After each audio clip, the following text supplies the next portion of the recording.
Hello everybody, this is Professor Ronald Moore, and this is my video on interest, simple interest, and compound interest. Alright, so let's go ahead and start out. What is interest? Interest is a fee that is paid to use money that is not owned. One example is when you take out a loan from a bank. The loan is an agreement between you and the bank. The bank will provide you some money, and you agree to pay back the amount borrowed plus an additional fee called interest. Another example is when you deposit money into a savings account.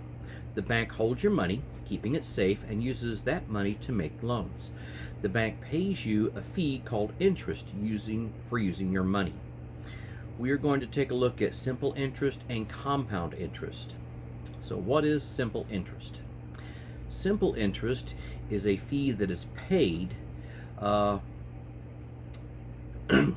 simple interest is with simple interest, the fee that is paid is only applied to the amount deposited or the amount borrowed. For example, if we deposit $1,000 into a 5% simple yearly interest account for 2 years, the amount after the first year will be $1,050, and the amount after 2 years will be $1,100. And if you take a look at the notes, this should be broken down. You see the formulas as to how that is actually calculated, the amount after the first year, the amount after the second year.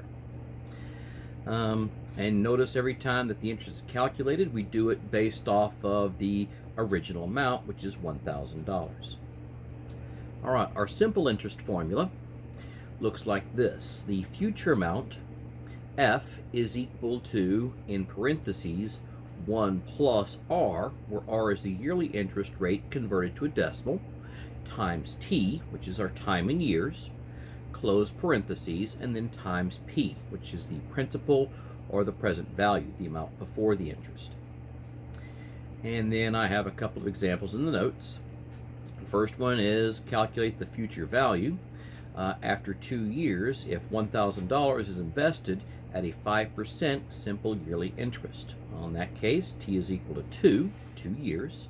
P is equal to 1,000, that's the amount that you're investing. And the 5% simple yearly interest, when you take 5% and convert it to a decimal, that decimal point moves over 2 places, which becomes 0.05. You then plug those numbers into that formula, and then you calculate the rest. In the notes, you will see 3 other examples. Effectively, this simple interest formula, if you're given any 3 of the values, you can plug in the 3 values that you have, and then you can calculate the 4th value. So take a look at those 3 examples that are in your notes. All right, now, what is compound interest? With compound interest, the fee that is calculated is based on the current amount of money in the account rather than the initial amount that was deposited. For example, let's say we start with a deposit of $1,000 into an account that makes 5% interest compounded yearly for 2 years. So this is similar to the first example, except we're looking at compound interest rather than simple interest. Well, the amount after the first year is going to be the same, $1,050. But the amount after 2 years is not going to be $1,100. It ends up calculating to $1,102.50. And then in the notes, you will see that I have it broken down as to how it calculates after the first year, where we get $1,050. And then we calculate the interest over the second year. We're using the $1,050 to calculate our interest rather than the initial value of $1,000. And then next thing I have, it says, what does it mean if interest is compounded annually, semi-annually, quarterly, and so forth? Well, with compound interest, sometimes interest is compounded more than once a year. And then I've got a chart where semi-annually, the interest is going to be compounded twice a year. For quarterly, interest is compounded 4 times a year. Monthly, it'll be compounded 12 times a year. Weekly, 52 times a year. And then daily, that's going to be 365 times a year. Now, all the textbooks that I've seen are going to use 365 days in a year. Just remember, daily, it's supposed to be every day. So if I was to write a book for this particular year, I should use 366 days. But honestly, when you work those problems in textbooks, then use 365 for daily. And in real life, just, use however many days elapse. Okay. Now, I talk about something called the interest rate per period. So I've been using that 5% yearly interest rate as an example. Now, if you compounded the 5% semi-annually, what's going to happen is an interest is going to be added to your account twice a year. But they're not going to add the 5%. They're going to take that 5%, divide it by 2, which ends up giving you 2.5%. So they are going to give you 2.5% interest twice a year rather than 5% interest once a year. And that 2.5%, that is called the interest rate per period, or I sometimes just refer to it as the periodic interest rate. All right, the formula for the interest rate per period, which we're going to use I to represent that is going to be R, which is your yearly interest rate, converted to a decimal, divided by M, where M is the number of times interest is compounded per year.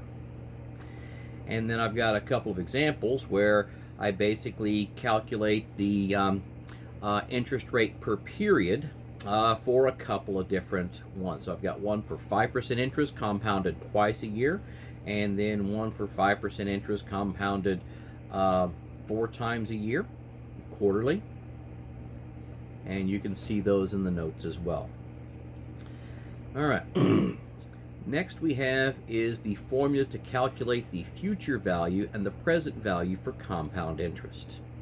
The formula that we use to calculate the future value and the present value, I use the same formula, and it is F is equal to, open parentheses, 1 plus I, close parentheses, raised to the n exponent times P. F is the future value, the amount after the interest is applied. P is the present value, or the principal, before interest is applied. And I is that interest rate per period. And remember from previous in the notes, the I was equal to R divided by M. All right, and then N is the total number of times interest is compounded. So if you think about it, if interest is compounded twice a year for 3 years, then that means it's going to be a total of 6 times that interest is going to be compounded. So the N ends up being M times T, the number of times it's compounded per year times the number of years. And then I have several examples of this. One example, I do 5% interest compounded annually to show you that it gets the same result as we got in one of the earlier examples. And then I take the 5% interest and I compound it semi-annually, twice a year. And with that calculation, notice you get a little bit more money than when it's compounded just once a year. And then I do a quarterly, and then notice the amount of money that you get gets to be a little bit more. And then I do it monthly, 12 times a year. And when I do that, I thought I did it 12 times a year. Yeah. Not only I did quarterly, I didn't do it 12 times a year. Must have did that in a later example. Okay. All right, then I've got an example where I do the find the present value you need. So this one's a little bit different. So here, there's a certain amount of money we want to have in the future. If you think about it, this would be like planning for a retirement account. If there's a certain amount you want to have in the future, how much would you have to invest today in order to hit that future amount? So example number 10, it says find the present value needed to put into an account to have $1,102.50 after 2 years, and an account that makes 5% interest compounded annually.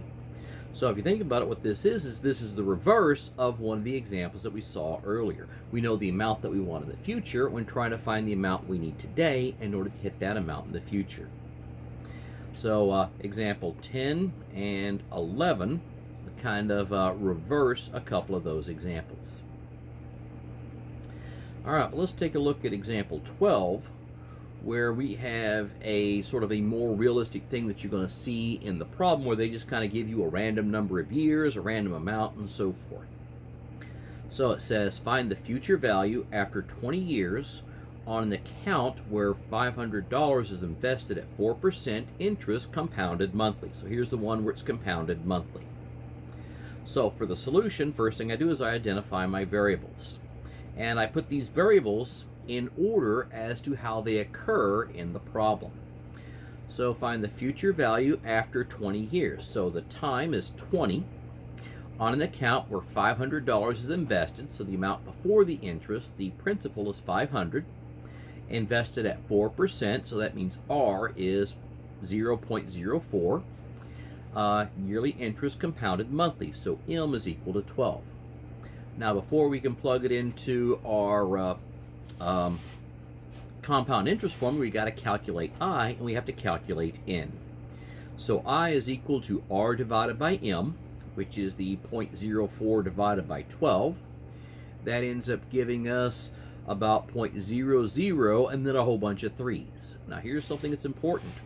Don't round until you get to your final answer. So use as many decimals as your calculator can hold. N, that's the total number of times interest is compounded. That's going to be 12 times 20, which is 240. Then when we take those numbers and plug them in, the future amount is equal to, left parentheses, 1 plus 0.00333333, close parentheses, raised to an exponent of 240, and then all that is times 500. And when I use my calculator, that calculated to $1,111.29. And that's where I rounded, was at the final answer. And then I did another problem where we wanted to find the present value needed to put into an account to have $250,000 after 30 years. And this was on an account that makes 7% interest compounded monthly. So for the solution, identify the variables. So the first thing they gave me is the future value, the value after interest, which was $250,000 after 30 years, so T is 30, a 7% interest rate, so R is 0.07, and then compounded monthly, M is a 12. Now calculating I, that is the R divided by the M, which is 0.07 divided by 12, and that's equal 0.0058 followed by a bunch of threes. And then calculating the N, well, that's going to be M times T, which is 12 times 30, which gives me 360. And then we plug those into the formula. We get 250,000 is equal to, left parentheses, 1 plus 0.00583333, close parentheses, raised to the exponent of 360 times P. When you calculate that stuff in the parentheses raised to the 360th power, I got approximately 8.116497,379 times P. So then to solve for P, I divide both sides by that really long decimal, the 8.11 thing. And that ends up giving me a value of P, which is $30,801.46. So if I had that much money today in a 7% interest compounded monthly, then over the course after 30 years, then I'll have $250,000. And again, do not round until you get to your final answer. All right, the last thing is something called the effective interest rate. So what is the effective interest rate? From the previous examples, we saw that a 5% simple interest rate creates less interest than a 5% compound interest rate. The effective interest rate is the simple interest rate that you would have to have in order to get the same yearly interest as compound interest. So this is also called the annual percentage of yield, APY, which you might sometimes see in some documentation. And then we have the formula for that. So the effective interest rate is equal to, open parentheses, 1 plus I, close parentheses, raised to the M exponent minus 1. That REFF is the effective interest rate, M is the number of times we compound interest per year, and I is the interest rate per period. And again, I is calculated the same way as in the previous examples. I is equal to R divided by M, where R is the yearly interest rate converted to a decimal. And then I have an example of that. And I say find the effective interest rate for a 15% yearly interest compounded monthly. So identify the variables. Well, it's compounded monthly, so M is equal to 12. I is equal to R divided by M, and the R is, well, it's 15%, converted to a decimal is 0.15. So 0.15 divided by 12, that gives us a 0.0125. We then plug that into the formula, and that ends up giving me an effective interest rate of 0.161 or 16.1%. So here's what this is saying. A 16.1% simple interest will give you the same thing as a 15% interest compounded monthly. So those will give you the same results at the end of the year. Thank you for listening, and good evening.